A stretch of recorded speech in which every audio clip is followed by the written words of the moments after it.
Alright guys, welcome back to VALORANT News. Super Week is beginning in the Americas. Massive matches going on last night, especially from the likes of Sentinels. A big game against Crew Esports, not just for playoffs qualification, but also for the potential World Championship spot down the line. TenZ though with a massive ace in the match, and also giving his thoughts on Clove and potential agent changes the Sentinels may bring into their pool over the coming days. Very much enjoyed your thoughts in the comments below. Hit the like button if you enjoy. Subscribe if you're new as always. I would greatly appreciate it. We are really into now the final stretch of the season in terms of getting to the playoffs and trying to get to the World Championship. Zeta Division, they go down again in the Pacific. These guys, man, they just haven't been as good as they would, want to be, how good they were for the Japanese scene for a bit of time. Lots of talk really on what they've got to do going forwards. At least there was at least a couple of highlights here for Hero on this map to Sunset, but they lost it anyway. Hero Ron this is rather than Hero that's now on that Fnatic team. But yes, it was 13-10 on the Sunset pick for Zeta in the way of RRQ, and then game one was actually somewhat more comfortable. So,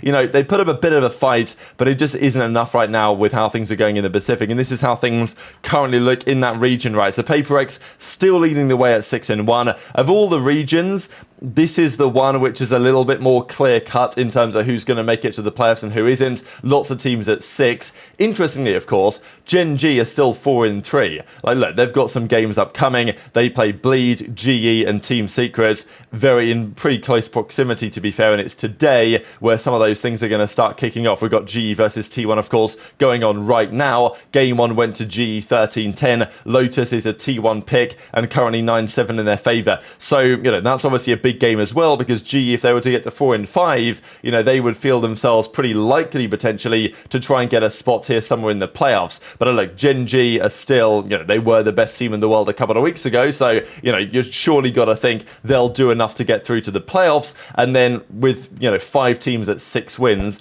that's probably your 6 that make the playoffs. But I guess with a few games still to go, it is not absolutely impossible. This is China, by the way. This is somewhat more competitive because every team has at least 2 wins. Even Titan Esports Club here with 2. I think there was a game that concluded, yesterday. So FBX took a win against All Gamers, and that puts them now to 7-1. So yeah, they're looking pretty, obviously. There's obviously been lots to talk about as well, whether Edward Gaming can actually start running it back. I think also we have another series that's probably just about getting underway. Yeah, BLG versus DRG is currently ongoing. It's 8-6 to Billy as it stands. So yeah, the Chinese region is really interesting right now. But let's talk about the Americas, because a couple of mega results yesterday in this region, and massively important ones at that. This to me, it was like the Sentinels crew were going to get into that, but this EG performance yesterday was indicative of a team that really, again, knows what they're doing from a coaching and a management and a vision perspective. Their teamwork, their intention on what they're trying to achieve is absolutely on point,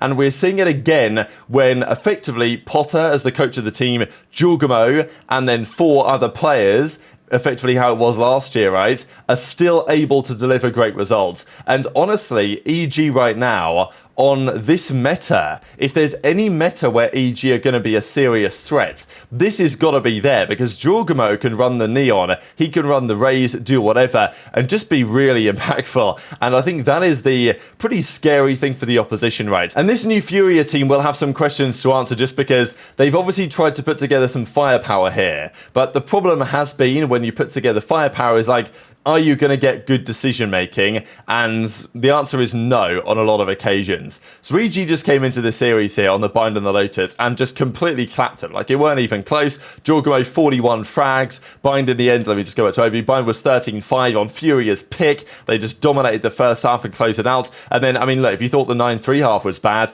then on their pick they went 10-2 and then closed it out as well, eventually 13-4. Giorgamo was 23-14. So yeah, I mean, Zand had a really rough one of the KO, right? So like, this team looks really scary right now, and Evil Geniuses, they clearly were making progress before Shanghai, and now we are seeing that absolutely evident. And honestly, who knows at this point, right? Because we're looking at Evil Geniuses, last year's team that managed to make it to the World Championship, through Tokyo. They qualified for Champs, they went to Champs, and they eventually won the entire thing, which was unbelievable. But again, it's a similar setup. Their players then get poached elsewhere, the NRG situation, etc., etc. Because Evil Geniuses maybe not the most impressive organization population in the entire world. But no, a similar story is seemingly unfolding again. But I've got to share what happened during the Sentinel series, right? There was a crazy ace here for TenZ that I've definitely got to get into. But Crew, they had such a good stage 1, and they're still in a very good position, obviously, as we shall see in a second. The issue is for Crew, this was kind of a classic series for them, being competitive, being close against another top team,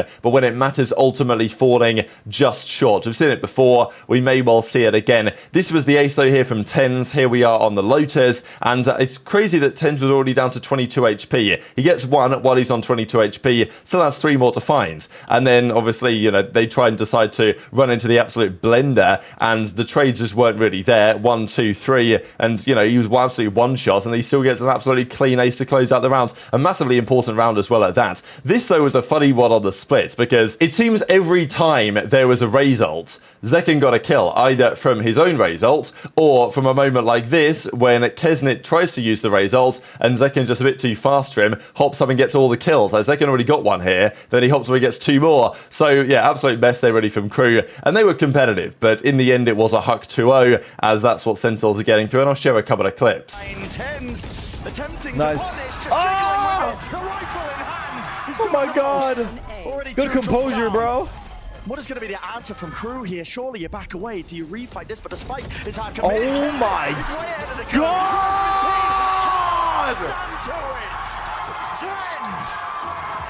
Indomitable.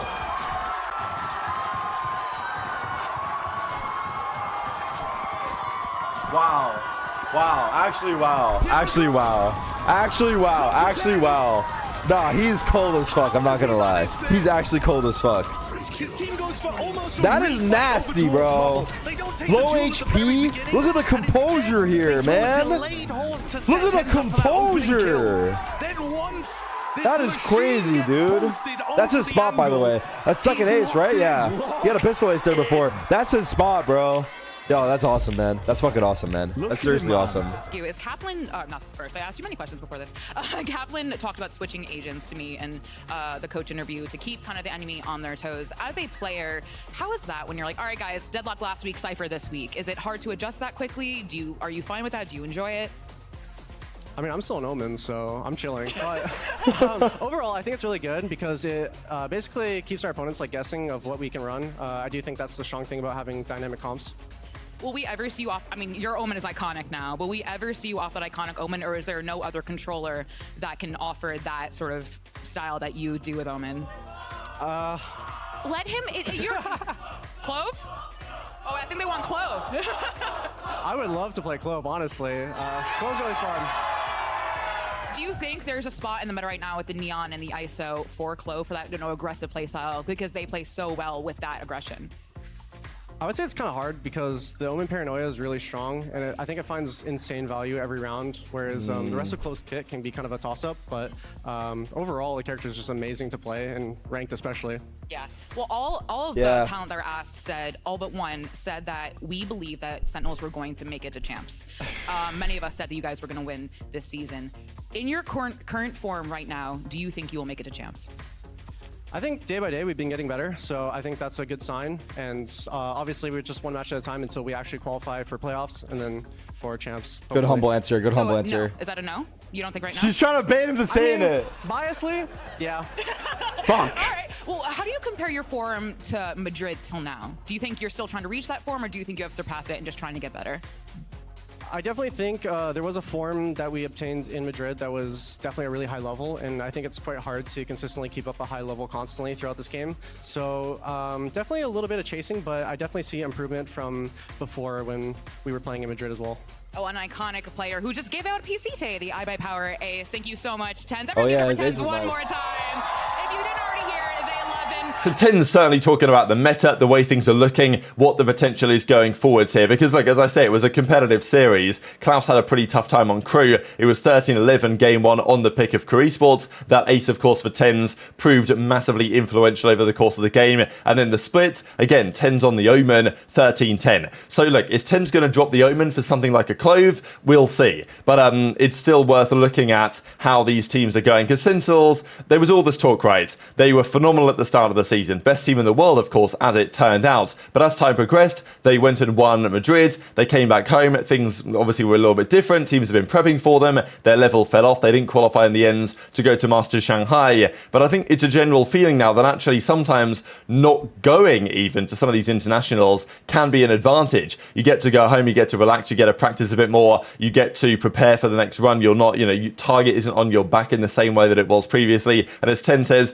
one match at a time until we make the playoffs, which is now looking very good for Sentinels to do it. Zekin says, wasn't shooting great for my standards, made the right decisions, great win against a great team, right? And Sentinels, of course, as always, we're coming up with some pretty good social media engagements. But let's have a look at how this is trending, right? Because this is the overall standings in the Americas right now. Sen to 5-3 is big for them. 5-3, the fact that they played Cloud9, they played G2, 5-5 might be good enough, but even just one more victory, of course, will secure it for Sentinels to at least make it to the playoffs, where if you make the playoffs, you get top 3, then you get to go to the World Championship. EG, though, now are 4-3. So Fury are dusted, MRBR are dusted. Loud, we talked about them the other day. Apparently, scrims are going pretty well for them. They were 2-4. They play some big games over the next couple of days, including, of course, tonight, where they play up against MIBR. But then over the coming days, we have the big NRG matches that are going to be critical. The 100T, the NRG games, those are the key ones if these teams actually want to make it to champs. Because,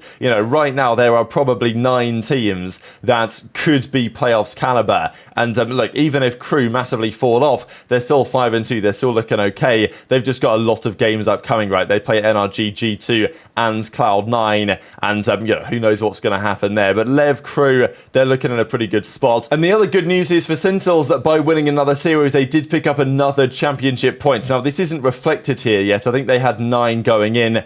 Obviously, Sentinels now won 2 series. They'll now have 11, I believe. So, yeah, if you don't qualify through the playoffs of the World Championship, you can still make it via championship points, which is what we are seeing right here. But these aren't fully updated. They just paint a general picture of the fact that Sentinels won their own region and therefore won Masters Madrid. After that, they have secured plenty of points towards trying to qualify. But very much interested in your thoughts on all this stuff in the comments. Hit the like button if you enjoyed. Subscribe if you're new. Take care. And I'll see you next time.